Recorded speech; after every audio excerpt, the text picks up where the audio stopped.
யாருக்குமிதே பிறந்தாயோ. Episode 4. அவள் முன்னேறியபடியே வந்தாள். சமையலறை மேசையைச் சாய்ந்து நின்ற அர்ஜுனின் இதயத் துடிப்பு அதிகரித்துக் கொண்டே இருந்தது. மீராவின் கண்கள் அவனது கண்களை சந்தித்தன. அவளது முகத்தில் ஒரு புன்னகை.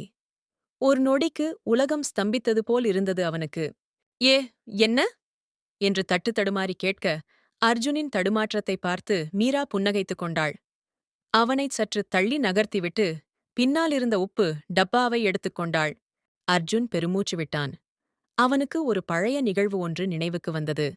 தங்கள் சிறுவயதில் ஒருமுறை மீராவின் வீட்டிற்குச் சென்றபோது அங்கு மீராவின் நண்பர்களுடன் விளையாடிக் கொண்டிருந்தான். அப்போது ஒரு சிறுவன் அவனை அடித்துவிட அர்ஜுன் அழுது கொண்டிருந்தான். அப்போது அருகில் வந்த மீரா அவனைச் சமாதானம் செய்ய முயற்சி செய்தாள்.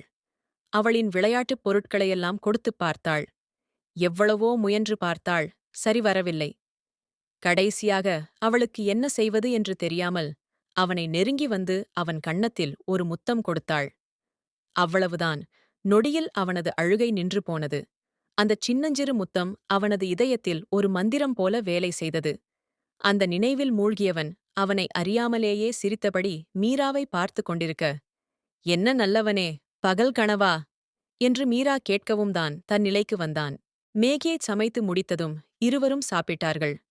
அர்ஜுன் வழமை போலவே அமைதியாகச் சாப்பிட்டான். ஆனால் மீரா பேசியபடி சாப்பிட்டுக் கொண்டிருந்தாள்.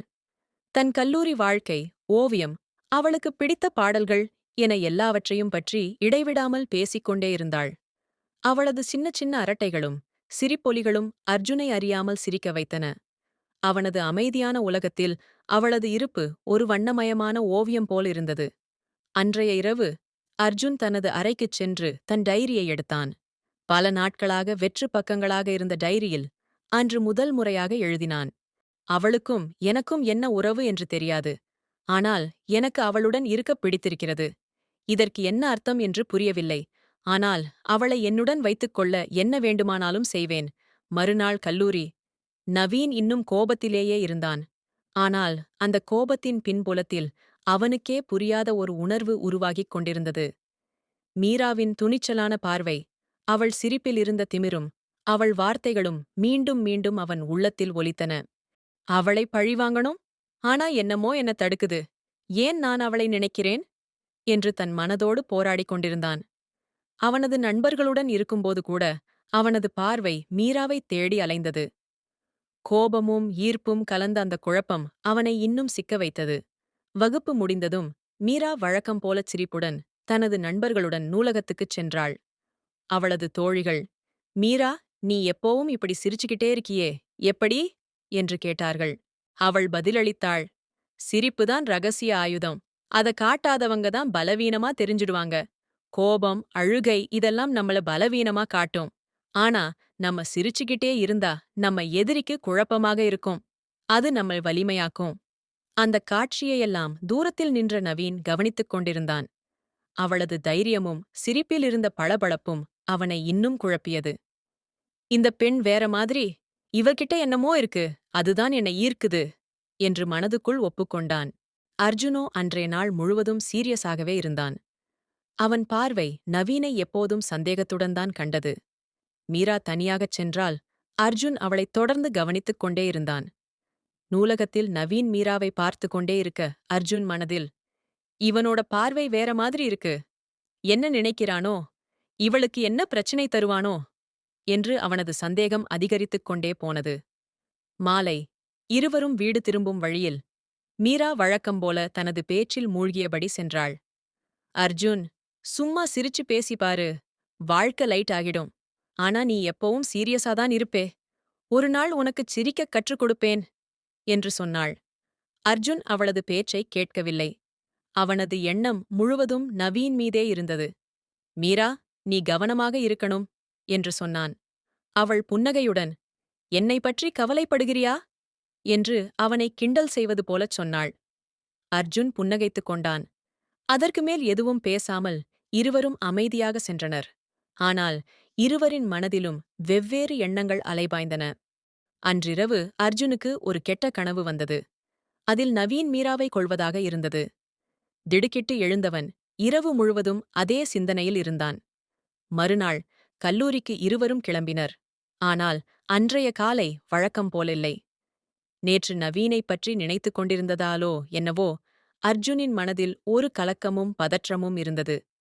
வெளியே அதைக் காட்டிக்கொள்ளாமல் மீராவிடம் எதுவும் பேசாமல் அமைதியாக இருந்தான். ஏன் இவ்வளவு அமைதியாயிருக்க? மீரா கேட்டாள். அர்ஜுன் பதில் சொல்லவில்லை. அர்ஜுன், என்னாச்சு உனக்கு?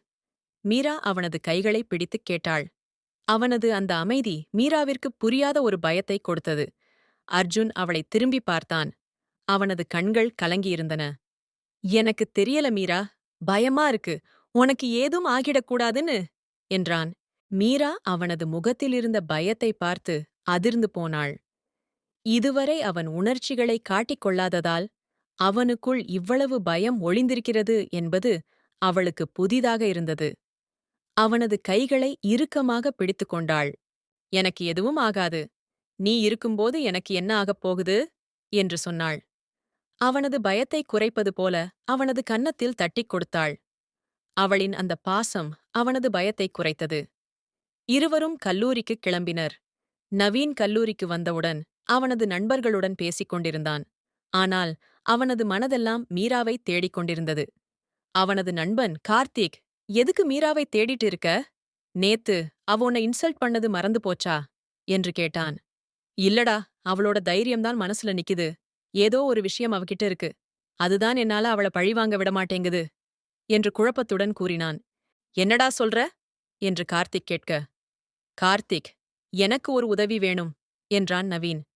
என்ன? என்று கேட்ட கார்த்திக்கிடம், அந்த பொண்ணு மீராவைப் பத்தி கொஞ்சம் விசாரிச்சுச் சொல்லு என்றான். அவனை வித்தியாசமாக பார்த்து, எதுக்கு? என்று கார்த்திக் கேட்க, எனக்குத் தெரியல. ஆனா அவளப் பற்றி தெரிஞ்சுக்கணும்னு தோணுது நவீன் கூறினான். கார்த்திக் சிரித்துக்கொண்டே, அவள் மேல உனக்கு கிரஷ் வந்துடுச்சுன்னு நினைக்கிறேன். சரி, நான் என்னன்னு பார்த்து சொல்றேன் என்று சொன்னான். அதே நேரம் அர்ஜுன், மீரா இருவரும் பேசிக்கொண்டே கல்லூரிக்குள் நுழைந்தனர். நான் உன்னை பார்த்துக் கொள்கிறேன் மீரா. என்ன நடந்தாலும் உன்னுடன் தான் இருப்பேன் என்று அர்ஜுன் சொன்னான். அர்ஜுன், எனக்கு பயமாயிருக்கு என்று முகத்தை சீரியஸாக வைத்துக்கொண்டு மீரா சொன்னாள். எதுக்கு? என்று சற்று பயத்துடனே கேட்டான் அர்ஜுன். நீ இப்படியெல்லாம் பேசுறதுதான் எனக்கு பயமே என்று சொல்லிவிட்டு கலகலவென சிரித்தாள். அர்ஜுன் புன்னகைத்தான். நீ கூட பயப்படுவியா என்று ஆச்சரியமாகத்தான் இருந்தது. நல்லவேளை உனக்கு பயமில்லை என்று சொன்னான். மாலை வகுப்பு முடிந்து மீரா தனது நண்பர்களுடன் வெளியே வந்தாள்.